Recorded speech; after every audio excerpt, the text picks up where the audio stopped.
La bourse régionale des valeurs mobilières de l'UEMOA basée à Abidjan a perdu près de 222 milliards de francs CFA, soit 370 millions de dollars de capitalisation dans le secteur action au cours de la première semaine de ses activités pour le compte de l'année 2016. Une perte de valeur qui s'est fait ressentir sur l'ensemble des indices sectoriels qui ont tous terminé dans le rouge. À l'analyse des autres indicateurs fournis par le bulletin officiel de la cote hebdomadaire, il ressort que le marché s'est caractérisé par une surabondance des offres de titres qui n'ont pas toujours trouvé preneur.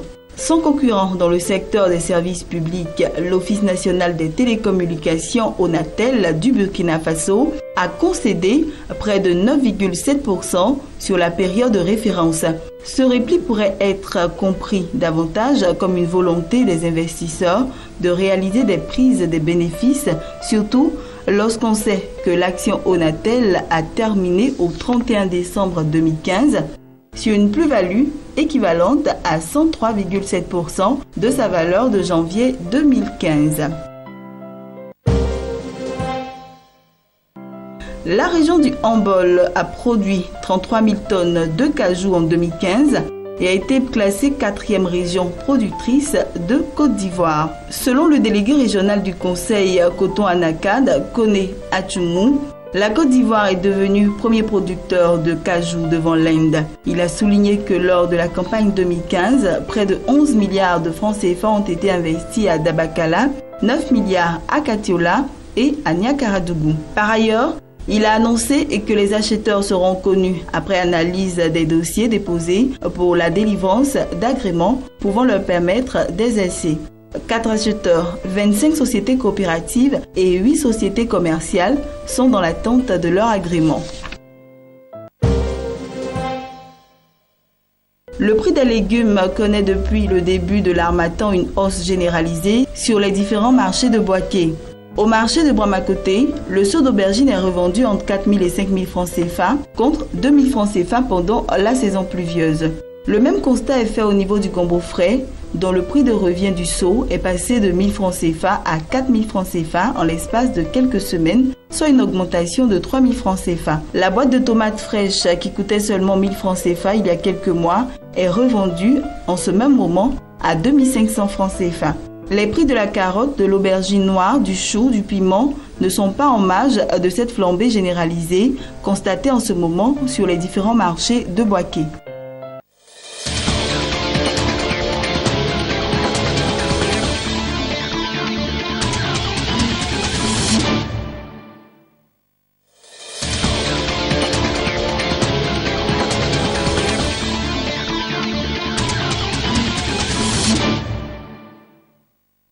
Le gouvernement instaurera un nouveau code pétrolier et minier, c'est ce qu'a annoncé le président malgache lors d'une conférence sur l'investissement à Londres. Selon des sources proches du dossier, le nouveau code permettra non seulement de réglementer ces secteurs vitaux de l'économie, mais aussi et surtout favorisera une meilleure redistribution de la manne pétrolière et minière.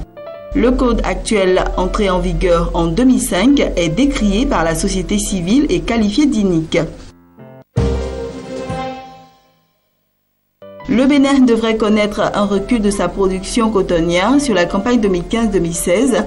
Selon le ministère de l'Agriculture, le col sera de 322 000 tonnes, soit moins 18%, en raison des conditions météorologiques qui ont entraîné une baisse des superficies ensemencées. Selon Ecobank, cette contre-performance intervient alors que le cotonnier béninois est en proie à plusieurs difficultés. En effet, le pays rencontre des problèmes de qualité et d'expédition tardive de sa production. En outre, le gouvernement n'est pas encore sorti de la longue querelle qui l'oppose aux égreneurs. Si les autorités ont pris des bonnes résolutions, les analystes d'Ecobank estiment que le manque d'espace de stock au port de Cotonou pourrait handicaper tous ces efforts. Le projet d'électrification rurale décentralisé par système photovoltaïque du Burkina Faso a reçu un financement de 12 millions de dollars de la Banque islamique de développement. Fonds permettront au pays de donner accès à l'électricité à 41 localités situées dans 6 régions. La mise en œuvre du projet comprendra l'installation d'infrastructures hybrides générant de l'énergie grâce au solaire et au diesel, que la mise en place de réseaux électriques basse et moyenne tension pour l'acheminement de l'électricité produite. Les capacités du personnel du Fonds de développement de l'électrification seront également renforcées. Le Burkina Faso a un taux d'électrification d'environ 20%. Il compte faire passer ce chiffre à 70% d'ici à 2025.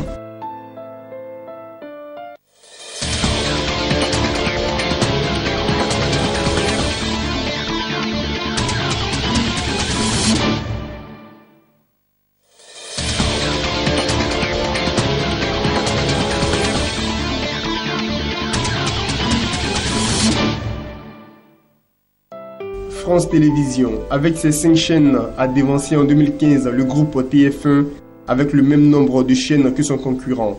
France Télévisions a attiré en moyenne 29,2% de téléspectateurs, en hausse de 0,4 points selon les chiffres publiés ce soir par Médiamétrie. Le groupe TF1 a réalisé une audience en moyenne de 27,7%, en recul d'1 point. En 2015, les Français ont regardé la télévision 3h44 minutes par jour en moyenne, soit 3 minutes de plus qu'en 2014. Tchèque Squauto Furgen annonce accru ses ventes 1,8% en 2005, soit 1,06 million de voitures, grâce à la hausse de la demande sur le marché européen. La hausse des ventes en Europe occidentale et centrale a compensé la contraction du marché russe et le ralentissement en Chine, a précisé le groupe qui avait franchi pour la première fois en 2014 le cap du million de voitures vendues. Skoda a reconnu avoir 1,2 million de voitures équipées du logiciel de Volkswagen qui force les tests d'émissions polluantes, mais a minimisé l'impact potentiel du scandale sur ses ventes. Il a souligné que ses ventes du mois dernier avaient atteint un niveau record pour un mois de décembre. Les ventes de Skoda en Europe de l'Ouest ont augmenté de 4,3% et celles en Europe centrale ont bondi de près de 15%. Elles sont restées stables en Chine, le principal marché du groupe, et ont chuté d'un tiers en Russie.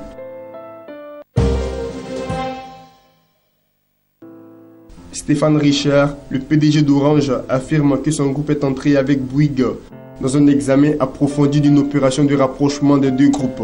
Il ajoute que Martin Bouygues est à l'origine de la discussion et que de nombreux autres acteurs sont impliqués. Il assure également que Bouygues remplit les conditions pour devenir un actionnaire stratégique. Stéphane Richard a confirmé que l'opération n'aurait pas d'incidence sur les prix des forfaits pour les consommateurs et que la baisse des prix de la téléphonie en France est un acquis irréversible. Selon son PDG, Orange veut à moyen terme devenir l'un des champions européens des télécoms. Il confirme que cela peut passer par Telecom Italia. Il nie par ailleurs discuter avec Bolloré et Xavier Niel sur Telecom Italia.